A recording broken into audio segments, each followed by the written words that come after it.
안녕하세요. 예, 고린도전서 고린도후서 말씀입니다. 고린도후서 8장 말씀을 보시겠습니다. 고린도후서 8장 1절에서 9절까지 말씀입니다.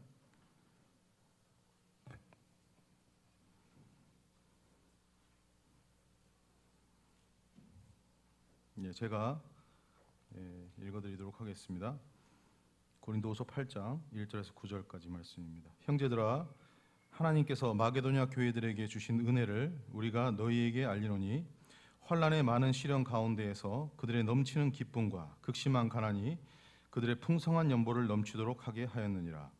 내가 증언하노니 그들이 힘대로 할 뿐 아니라 힘에 지나도록 자원하여 이 은혜에 성도 섬기는 일에 참여함에 대하여 우리에게 간절히 구하니 우리가 바라던 것뿐 아니라 그들이 먼저 자신을 주께 드리고 또 하나님의 뜻을 따라 우리에게 주었도다. 그러므로 우리가 디도를 권하여 그가 이미 너희 가운데서 시작하였은즉 이 은혜를 그대로 성취하게 하라 하였노라. 오직 너희는 믿음과 말과 지식과 모든 관절함과 우리를 사랑하는 이 모든 일에 풍성한 것 같이 이 은혜에도 풍성하게 할지니라. 내가 명령으로 하는 말이 아니오 오직 다른 이들의 간절함을 가지고 너희의 사랑의 진실함을 증명하고자 함이로라. 9절 같이 읽으시겠습니다.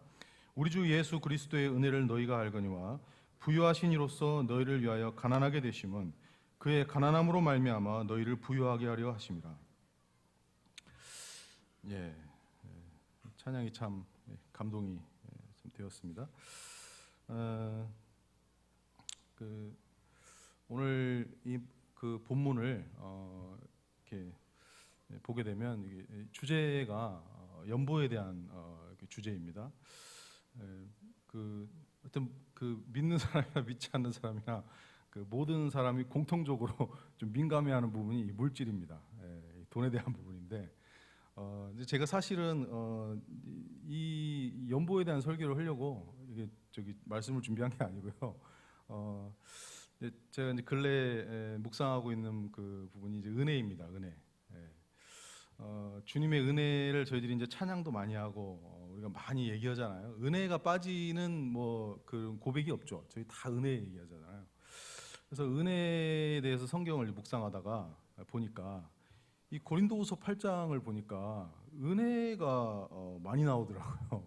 은혜가 한 5번 정도. 이 8절 저희가 이제 한 9절까지 읽었는데 여기에 은혜가 5번이 나와요.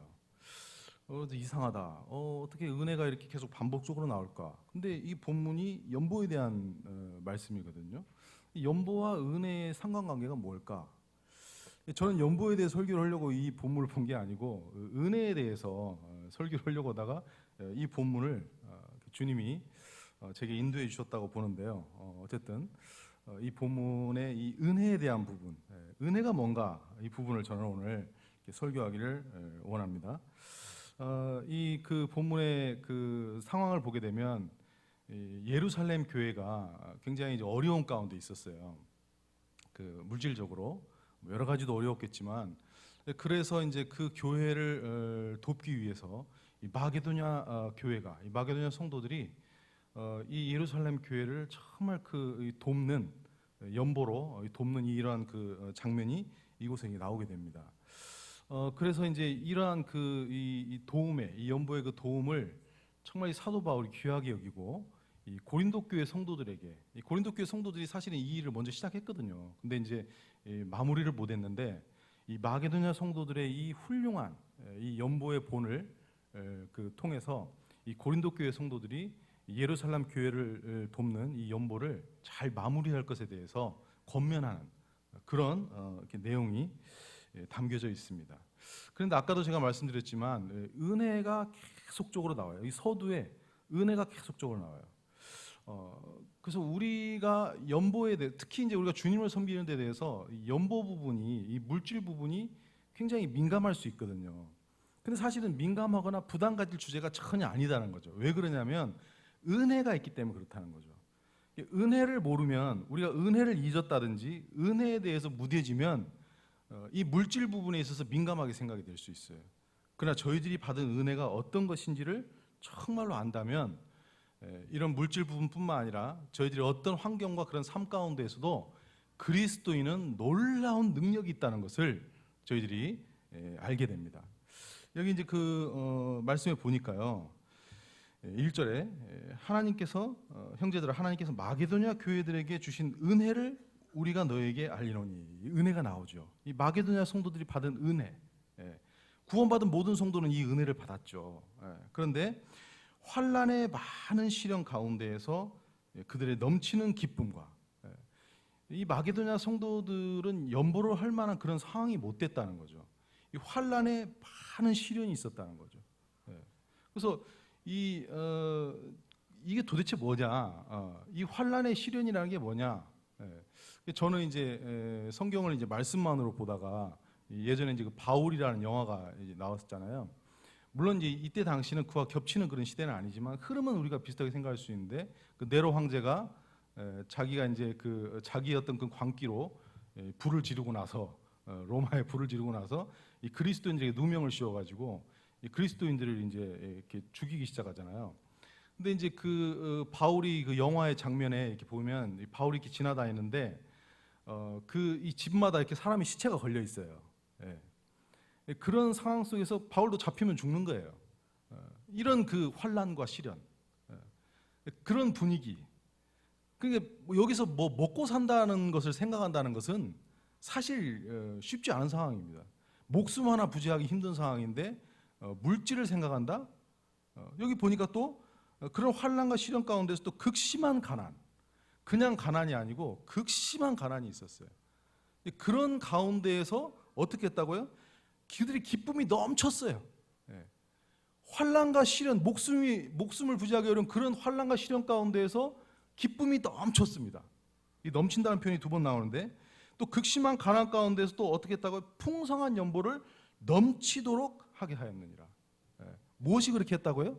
1절을 보게 되니까 마게도냐 성도들에게 주신 은혜. 그래서 우리가 여기서 이 말씀이 연보에 대한 말씀이지만, 연보를 이렇게 풍성한 연보, 이런 어려운 가운데에서도 이 넘치는 기쁨을 가지게 했던 이유가 뭐냐? 그게 이 하나님께 주신 은혜라는 거죠. 은혜. 여기 이제 저희들이 그래서 내가 사실 주님을 섬기면서 어떤 어려움이 있을 수 있습니다. 물론 이 마게도냐 성도들과 같은 그런 어려움이 우리가 지금 있지는 않겠죠. 그런데 어쨌든 우리들 나름대로의 그런 요즘 또 이 코로나 시대 가운데 어려움이 있을 수 있죠. 근데 그런 가운데에서 우리가 이 은혜를 생각한다면, 내가 지금 겪고 있는 어떤 그런 어려움에 우리가 매이는 게 아니라 이 은혜로 말미암아 우리가 이 마게도냐 성도들과 같이 넘치는 기쁨과 이 풍성한 연보는 헌신이잖아요. 자기의 것을 생각하지 않고 다른 사람을 돌아볼 수 있는 그런 삶이 나온다는 거예요. 이것이 뭐냐면 이것이 복음입니다. 이것이 구원이고 이것이 기독교죠. 예루살렘 교회가 어떤 형편에 있었는지는 모르지만은 그 교회를 돕는다는 건 굉장히 중요한 거죠. 저는 이제 저희 교회 이 캠프장을 어린이 청소년 이 캠프장을 생각해 보게 됩니다. 저희들이 이제 연보를 이렇게 했죠. 사실은 그 나라가 도와야 되는 일이죠. 우리 나라의 미래는 어린이 청소년이죠. 그리고 또 이 무엇보다 저희 교회의 또 미래 또한 어린이 청소년입니다. 근데 지금 불우한 결손 가정, 이 가정이 깨어진 그런 어린이 청소년들이 굉장히 많습니다. 그런데 이 사람을 변화시키는 일은 이 세상의 어떤 그런 철학이나 세상의 어떤 교육으로는 사람이 절대로 변화될 수가 없죠. 이것은 오직 하나님만이 사람을 변화시킬 수가 있죠. 하나님은 우리를 창조하신 분이시고 그분은 참 사랑이시기 때문에 하나님만이 우리를 변화시킬 수가 있어요. 이 어린이 청소년들 이대로 놔두면 어떻게 되겠습니까? 근데 이 아이들을 변화시킬 수 있는 분은 하나님밖에 없는데 그 일을 하는 곳이 어디냐면 교회죠. 교회. 이 교회만이 유일한 해답이죠. 이 세상 어느 곳에서도 그 사람이 근본적으로 변화되고 지속적으로 변화됐다는 얘기를 들어본 적이 없습니다. 그러나 교회는 그 사람을 근본적으로 영적으로 변화시키고 그 사람을 지속적으로 계속적으로 변화시키는 것이 교회입니다. 이러한 선한 일에 우리가 동참한다는 이것은 우리 일생일대에 있어서 너무나도 소중하고 복된 일이죠. 그래서 제가 저희도 다 들었겠지만은 믿지 않으시는 분들이 두 분이 동참했다는 얘기를 들었어요. 전혀 저희와 상관이 없는 하나님을 믿지 않는 분인데도 이 일이 너무나 선하고 귀하니까 여기 동참하고 싶다고 그래서 100만 원씩인가요? 200만 원 이렇게 동참했다는 소식을 참 듣게 되고 하나님이 저희들에게 참 격려해 주시고 도전하시는 참 그런 부분을 생각해 보게 됐습니다. 이 바울이 이 예루살렘 교회를 돕는 부분에 있어서 이렇게 이 고린도 교회에게 이 마게도냐 성도들의 이 본을 통해서 지금 권면하고 있는 부분이죠. 어쨌든 간에 이 은혜가 이것이 얼마나 중요한 것인가, 이것이 우리에게 정말 소중한 것이다라는 것을 생각해 보면서 몇 가지 이렇게 참 나누고자 합니다. 첫 번째, 은혜의 속성에 대해서 이렇게 교제해 보고자 합니다. 저희들이 방금 봤던 말씀에서처럼 은혜로 인해서 이 마게도냐 성도들이 이런 어려운 환경 가운데에서 이런 놀라운 삶이 이렇게 나타나게 됐죠. 그래서 은혜가 가져다주는 그 본질적인 내용은 뭐냐? 그것은 헌신이라는 거예요. 뭐라고요? 은혜가 가져다주는 그 본질적인 내용은 헌신이다. 왜? 우리가 받은 은혜가 뭐냐면 예수님이 내 죄를 다 사했다. 이것은 그냥 교리적인 내용이죠. 근데 그 속성의 본질을 보면 예수님이 우리를 위해서 헌신하신 거죠. 그것을 은혜라고 말하죠. 그러면 내가 이기적인 입장에서 생각하게 될 때 내 죄를 다 용서받았구나, 이 정도 아는 것은 우리가 유아적인 수준입니다. 죄송합니다. 그런데 은혜를 안다는 건요, 예수님이 나를 위해서 희생해 주신 걸 아는 거거든요. 헌신, 자신의 몸을 들여서 헌신해 주신 그 사랑, 그 은혜를 저희가 받은 거죠. 그렇다면 은혜의 속성은 헌신이죠. 복음도 헌신이고 구원도 헌신이고 신앙도 헌신입니다. 예수님의 헌신을 통해서 우리가 구원받은 겁니다. 그것을 은혜라고 말하죠. 그러면 그 헌신을 통해서, 그 은혜를 통해서 저희들이 구원을 받았다면 저희들의 삶은 이타적이 될 수밖에 없어요. 우리가 그 은혜를 제대로 우리가 알았다면 우리는 이기적인 수준에 머무는 것이 아니라 이타적인 수준으로 갈 수밖에 없어요. 그리고 그것이 너무나도 행복해야 됩니다. 그걸 은혜라고 말한다고 해요, 성경에서. 마게도냐 성도들은 그 은혜를 알았던 거죠. 그 주님의 헌신. 이타적인 것의 반대는 이기적인 거죠. 그래서 무슨 얘기예요? 죄는 이기적인 거죠. 우리가 죄에서 구원받았다는 것은 이기적인 데에서 이타적으로 바뀐 걸 말하는 거죠. 이기적인 것을 다른 말로 말하면 자기만 생각하는 거예요. 왜 우리가 주님을 섬기면서 힘들고 어렵냐면요, 자기만 생각하기 때문에 그래요.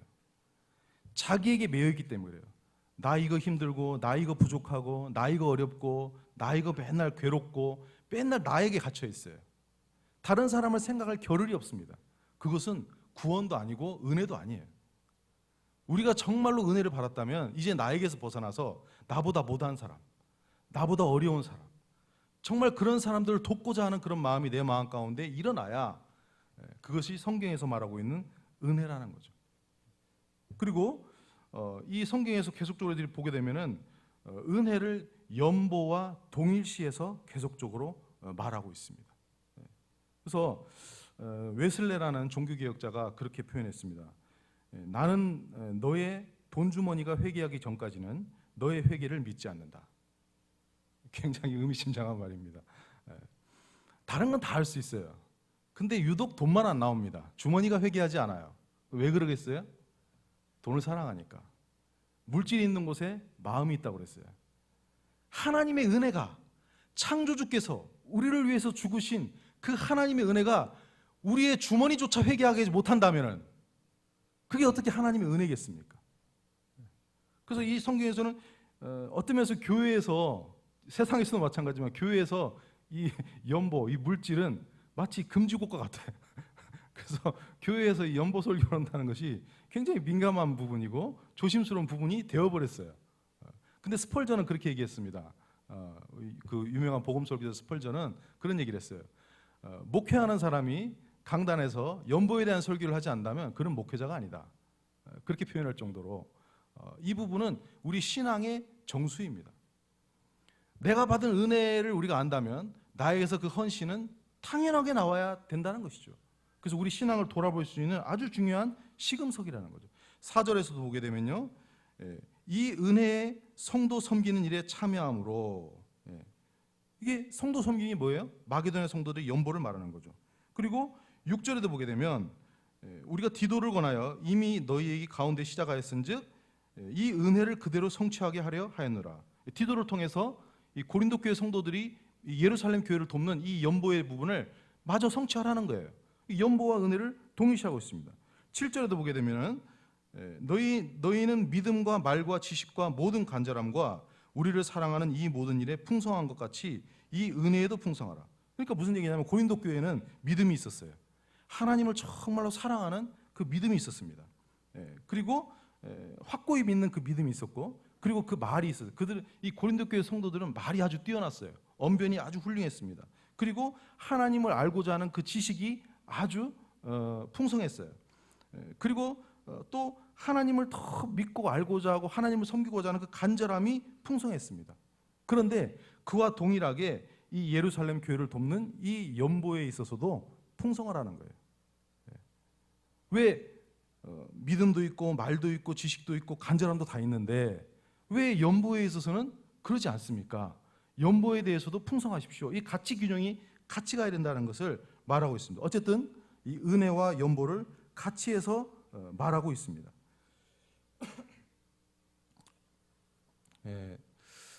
저희 교회에서 지금까지 예배당을 저희가 지었습니다. 그리고 체육관을 지었어요. 그리고 이제 캠프장을 짓고 있습니다. 3번이나 그냥 지어질 수도 있어요. 그런데 3번이나 하나님께 우리가 헌신할 수 있는 이런 기회를 저희 일생일대에서 이걸 가진다는 건요, 어마어마한, 나중에 주님 나라 가보면 저희들이 다 알겠죠. 저희가 무엇이 간데 주님 앞에 그렇게 드릴 수 있는 기회를 저희들에게 주셨는지. 이것은 굉장히 중요한 신앙의 시금석입니다. 코로나로 지금 굉장히 어려운 상황 가운데 있습니다. 그러나 10억에 가까운 연보가 단 몇 주 만에 나왔습니다. 저희 교회는 리더를 세울 때 가장 중요하게 보는 게 있습니다. 그것이 뭐냐면 헌신입니다. 헌신하지 않는 사람을 리더로 세우지 않습니다. 내가 정말로 사랑하는 사람이 있다면 가장 좋은 것을 같이 나누고 싶어 하고, 그리고 가장 값진 것을 그 사랑하는 사람에게 주고자 할 것입니다. 우리 형제 자매님들, 저희들이 이 주님의 교회를 정말로 사랑한다면, 우리 주님을 정말로 사랑한다면 저희들에게 가장 가치 있는 것, 가장 값진 것을 주님께 기꺼이 드리고자 할 것. 적어도 우리 교회의 리더가 되려 한다면, 리더가 되고 싶은 소원이 있다면 정말로 주님 앞에 헌신해야 될 것입니다. 연보를 강조하기 위해서 하는 말이 아닙니다. 저는 이제 결혼할 때 저희 자매가 지금의 아내, 이제 우리 인숙 자매 이제 결혼을 할 때 한 가지 봤던 게 있어요. 뭐 제가 그걸 의도적으로 본 건 아닌데,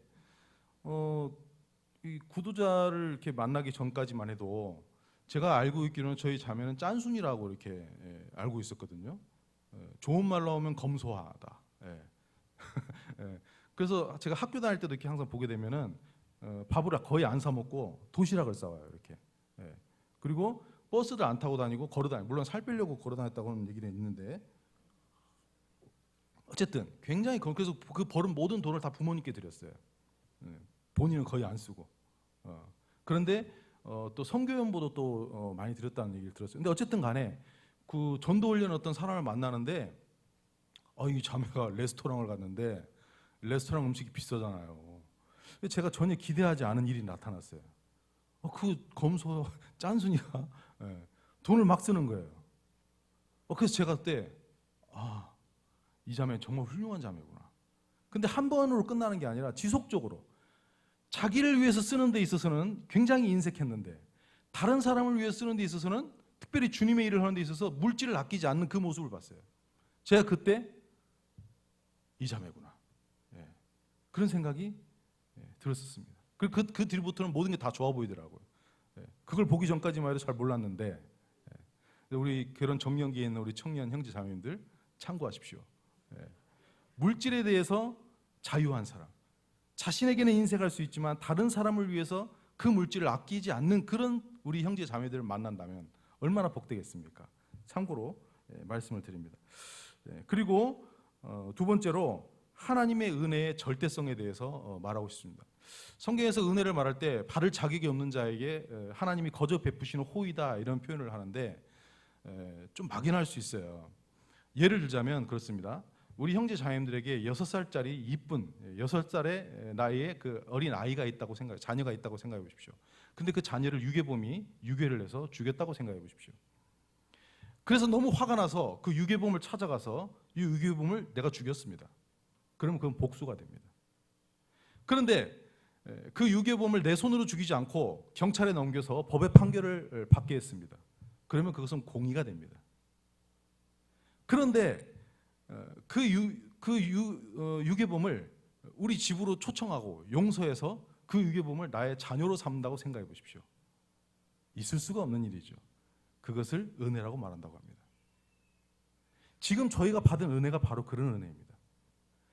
하나님을 대적하고 하나님께 감사치 아니하고 하나님을 영화롭게 하지 않은 하나님의 원수인 지옥에 가도 마땅히 할 말이 없는 그런 죄인된 저희를 창조주이신 주님께서 저희를 대신해서 십자가에 죽으시고 저희를 구원하실 뿐만 아니라 원수된 저희를 하나님의 자녀로 삼아주셨습니다.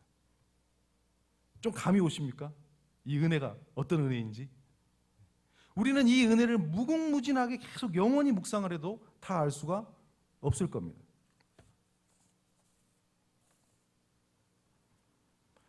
이렇게 어떤 분은 은혜를 정의합니다. 은혜는 거룩한 하나님으로부터 불의하고 저주받은 죄인에게로 흘러내린다.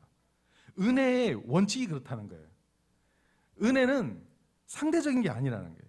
은혜는 받을 만한 뭔가 있는 게 아니에요. 거룩한 하나님으로부터 불의한 죄인에게 흘러내리는 게 은혜라는 거예요. 그러니까 있을 수 없는 일이 일어나는 거예요. 그런데 그 하나님 앞에 내가 헌신하고 그분을 섬기는데 어떻게 계산합니까? 받을 수 없는 은혜를 받았는데, 이루어질 수 없는 은혜를 받았는데 어떻게 그분께 내가 계산하는 삶을 살 수가 있겠냐는 거죠. 그리고 또 우리는 그 구원을 거저 값없이 받았어요. 있을 수가 있습니까? 내가 노력해서 받은 게 아니라 거저 값없이 받았어요. 근데 그 값없이 받았는데 그 가치가 예수님의 그 피로, 그 예수님의 목숨으로 받은 거죠. 하나님의 목숨, 하나님의 가치로 내가 구원을 받은 거예요. 그런데 그 구원이 또 누군가에게는 주고 누군가에게는 주지 않는 제한이 있는 게 아니라 어느 누구에게도 제한이 없이 그 구원이 베풀어집니다. 그래서 저같이 바울이 말했던 것처럼 죄인 중에 괴수, 죄인 중에 정말 낮은 죄인이 있다면 그 죄인보다 더 못한 죄인, 그 죄인보다 더 악한 죄인, 그 죄인이 누구예요? 바로 저희들이잖아요. 그런데 그 죄인에게 제한 없이 그 은혜가 베풀어졌기 때문에 제가 구원받은 거예요. 그러니까 이게 뭐예요? 이 은혜가 뭡니까? 받을 수 없는 자에게, 받을 수 없는 분께서, 주실 수 없는 분께서 받을 수 없는 구원을 주신 거예요. 은혜, 주님의 은혜. 우리가 말을 얘기하지만 이건 상상할 수 없고 일어날 수 없고 도저히 이것은 감당할 수 없는 은혜를 저희들이 주님 앞에 받았다는 거죠. 이 은혜를 받고 저희들이 주님을 섬기는 거죠. 그리고 세 번째로 은혜의 열매에 대해서 이렇게 몇 가지를 보기를 원합니다. 2절에 보게 되니까요. 아까도 저희들이 봤던 것처럼 환난의 많은 시련 가운데에서 넘치는 기쁨과 극심한 가난이 그들의 풍성한 연보를 넘치게 하였느니라. 역설이잖아요. 은혜는 풍성하다는 거죠. 어떤 환경이 있다 할지라도 지금 내가 어려운 환경 가운데 있습니다. 그런데 내가 풍성하지 못해요. 그렇다면 내가 지금 이 은혜를 다시 묵상해 볼 필요가 있죠. 은혜를 지금 내가 잠깐 잊은 거라고 보시면 됩니다. 은혜는 풍성한 겁니다. 넘치는 겁니다. 그래서 맨날 나만 생각하고 나만 위해서 기도하는 게 아니라 이 은혜를 받은 성도는 주체할 수 없는 그 기쁨 가운데에서 극심한 가난이 있고 어떤 환난과 시련이 있어도 이것이 넘쳐서 가게 돼 있다는 거예요. 풍성함. 그리고 3절을 보게 되면 힘에 지나도록, 힘대로 할 뿐 아니라 힘에 지나도록 연보를 드렸다고 나와 있습니다. 사실 이 고린도후서 이 8장의 말씀은 올바른 연보에 대해서 가르치고 있는 말씀입니다. 올바른 연보의 기준이 뭐냐면 힘에 지나도록 드리는 거예요. 예수님을 우리가 아직 모르면 이 말이 이해가 안 갑니다. 그런데 우리가 구원받고 연보를, 특별히 큰 연보, 건축 연보라든지 이런 연보를 드려보신 우리 형제 자매님들은 공감하실 거예요. 저 같은 경우는 그랬습니다. 제가 주님께 연보를 드리는데 어느 정도의 금액을 산정을 했습니다. 그런데 이건 적당한 거예요. 이 정도 드리면 적당해. 크게 내 삶에 손해가 없어. 그런데 제 안에 계신 성령께서 주님이 너를 위해서 어떻게 희생하셨지? 주님이 너를 어떻게 사랑하셨지? 용납이 안 되는 거예요, 제 마음 가운데. 그래, 맞아. 내가 하나님의 어떤 은혜를 받았어. 나는 적당히 드릴 수 없어. 내가 어떻게 적당히 드려? 이건 부담이 아니고 은혜를 받은 사람의 놀라운 축복이고 특권이죠. 그래서 힘에 지나도록 드릴 수밖에 없는 거죠. 강권하시는 거죠. 그런데 그렇게 힘에 지나도록 드려놓고도 어떻게 하죠? 죄송하죠. 그렇게 드렸는데도 그 마음이 죄송해요. 이것이 기독교입니다. 이것이 복음입니다. 이것이 구원이고 이것이 은혜입니다. 이것을 아는 우리에게, 이대로 사는 우리에게 이것이 얼마나 행복하고 기쁨이 있는지 우리는 주님 앞에 이것을 경험하고 생각해 보게 될 것입니다. 저희 캠프장 연보를 드리면서 많은 형제 자매들을 만났습니다. 추진위원장이니까 만났습니다. 그런데 제가 참 많은 감동을 받았어요. 우리 형제 자매 힘에 지나도록 주님 앞에 드린 연보에 감동을 받았는데, 근래에 제가 어떤 지체를 만났는데 제가 어느 정도 그 지체의 형편을 알아요. 근데 그 지체가 예상외로 저는 그렇게까지 생각 못했는데 힘에 지나도록 주님께 드렸더라고요. 제 마음에 그 성도가 주님을 사랑하는 그 진실성이 느껴졌습니다. 그리고 제 마음에 그 감동의 여운이 끊이질 않고 지금도 계속해서 그 감동이 지속되고 있습니다. 은혜는 우리를 이렇게 놀랍게 변화시키는 놀라운 특징이 있죠. 3절에 보게 되면 힘에 지나도록 드릴 뿐만 아니라 또 자원했다고 또 말하고 있습니다. 힘에 지나도록 드리는데요, 이게 공산주의도 아니고 억지로 오는 것도 아니고요, 자원하는 거예요. 은혜는 자원하게 만들죠. 기뻐서, 넘쳐서. 그래서 은혜를 받은 성도는 어떻게 되죠? 얼굴이 막 인상이 써져 가지고 아유, 이게 주님 섬기는 게 왜 이렇게 힘드나? 아유, 이게 신앙생활이 왜 이렇게 힘드나? 이렇게 인상 써지는 게 아니고 주님을 섬기면 섬길수록 더 기쁘고 더 감사하고, 그래서 교회에서도 행복하고 가정에서도 행복하고 직장에서도 행복하고 감사하고 여유가 있는 사람이 되는 거죠. 은혜를 알면. 저희 자매가 저한테 항상 못마땅했었어요. 왜냐하면 그 얘기를 최근에 자매 성경 공부를 하는데 그렇게 얘기를 하더라고요. 설렁설렁 하는 것 같은데 일은 다 한다. 이게 뭔가 놀리는 말인, 별로 안 좋은 말인 것 같은데 좋은 말인 것 같고, 그게 뭔 얘기냐면 노는 것 같은데 일을 다 해. 이게 은혜의 비결이라고 볼 수 있는데요. 막 열심히 해요. 근데 막 찌들고 힘들고 다른 사람 판단하고 막 자기도 정죄하고, 이건 율법으로 하는 겁니다. 예를 들자면 저희 교회가 이 캠프장 얼마 전에 풀을 뽑았잖아요. 새벽 6시 반에 출동을 했습니다. 풀법으로 약 23명의 형제 자매님들이 동참을 했어요. 그 땡볕에서 풀을 뽑는데 1시간 정도 풀 뽑았어요. 그리고 나서 어떤 우리 지체의 접대로 맛있는 콩나물국밥을 먹었습니다. 제 기억에는 풀 뽑은 건 별로 기억이 안 나고 먹은 것만 기억이 나더라고요. 저희 교회 개인전도 캠프를 하게 됩니다. 점심 저녁 메뉴가 어떻게 이렇게 잘 나오는지, 어떻게 복음을 전해야 할까 막 머리 쥐어뜯고 막 기도하고 막 하면서 막 해가지고 영혼 만나는 게 아니고, 정말 아침에 교회 와가지고 웃고 있는 우리 형제자매들 만나서 같이 얘기하고 웃으면서 또 점심도 맛있게 먹고 저녁도 맛있게 먹고, 그냥 전도가 이게 뭐 어려운 일이 아니고 너무 행복한 거예요. 저희들이 지금까지 그렇게 주님을 섬겼어요. 먹고 놀았는데 주님 일을 다 했어요. 이게 은혜로 하는 거죠. 이 마게도냐 성도들이 그 어려움 가운데 주님을 섬겼어도 그런 여유로움과 그런 세상이 이해할 수 없는 그 은혜의 그 풍성함과 자원함으로 주님을 섬겼다는 거예요. 근데요, 여기서 멈추질 않습니다. 4절에 보게 되니까요, 이 은혜와 성도 섬긴 일에 참여함에 대하여 우리에게 간절히 구하니, 그러니까요, 자원함을 지나서 섬기고 싶어 죽겠는 거예요. 지금 이들의 형편이 어떻다고요? 이들의 형편은 섬길 수 있는 형편이 아니에요. 그런데 제발 좀 우리가 섬기게 해달라고, 제발 좀 제가 섬기게 해달라고 간절히 구했다는 거예요. 은혜는 이렇게 우리를, 적어도 복음이 이래야 우리가 주님을 섬기지 않겠습니까? 그리고 은혜의 세 가지 변화를 한번 살펴보기를 원합니다. 5절에 보게 되면요, 우리가 바라던 것뿐만 아니라 그들이 먼저 자신을 주께 드리고, 자신을 드리는 것. 성경에 보면 자기를 부인한다는 표현이 있죠. 자기의 이익을 생각하고, 주님께 왜 못 드리냐면요, 자기의 이익을 생각하기 때문에 그래요. 내 노후에 병원도 가야 되고, 내가 아프면 병원도 가야 되고, 내가 노후에 돈이 좀 들어가는데 그거 생각하면 못 드려요. 온통 자기에게 집중되어 있는 거죠. 그러나 은혜를 받은 사람은 자신을 주께 드렸습니다. 자신을 주께 드려야 다른 게 다 따라 나오는 거죠. 기독교는, 복음은 자신을 주님께 드리게 하는 신앙입니다.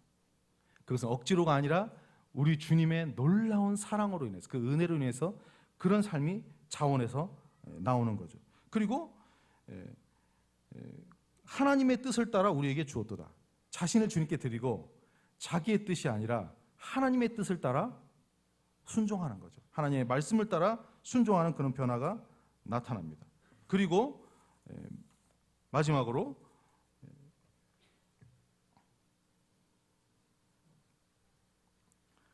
8절에 보게 되면요, 내가 명령하는 말이 아니오 오직 다른 이들의 간절함을 가지고 너희의 사랑의 진실함을 증명하고자 함이로라.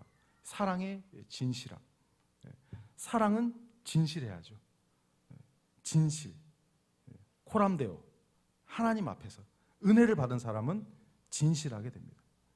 창조주이신 하나님께서 나 같은 죄인을 위해서 목숨을 내어주셨는데 그분 앞에 더 이상 뭘 숨기겠습니까? 진실해야죠. 제가 어저께 화장실에서, 욕실에서 제가 속옷만 입고 있었는데 제가 깜짝 놀랐어요. 제가 어깨가 오른쪽에 50견이 지금 와가지고 옷을 제대로 못 갈아입습니다. 그래서 그 기존에 있던 속옷은, 이 메리아스는 이게 딱딱해가지고 찔겨서 이 옷을 벗으려면 어깨가 굉장히 아파요. 그래서 신축성이 좀 좋은, 그리고 또 요즘 여름이잖아요. 보니까 뭐 풍기 인견인가 그런 좋은 소재의 옷감으로 되어 속옷이 있더라고요. 잘 드러나고 이 속이 다 비치는. 그 속옷을 제가 좀 샀어요. 사서 입고 거울을 보다가 제가 깜짝 놀랐어요. 제가 살이 많이 쪘더라고요. 그래서 야, 교회에서 다른 지체들이 제 배 나온 것만 본다고 하더니 저희 자매가 집에 와서 그러는 거예요. 어떤 자매님들이 그러는데 당신 배가 많이 나왔다고 그래.